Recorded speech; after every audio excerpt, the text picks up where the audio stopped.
I'm Tanvir.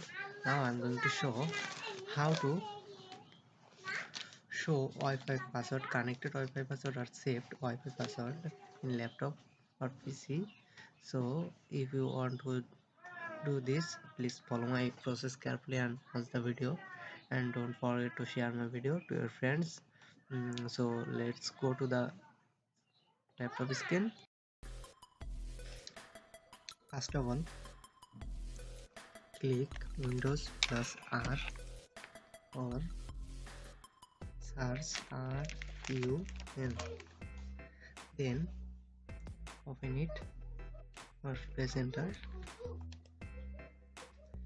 then type in cpa dot cpl, then press enter, then click on Wi-Fi, double click on Wi-Fi, then find wireless properties, then double click, one click,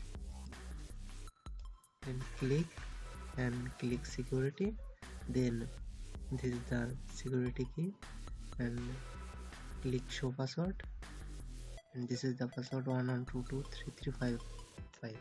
So by this way you can find wireless connected Wi-Fi password. I hope this video is helpful for you. Then please inspire me by like and subscribe my channel. Thank you very much.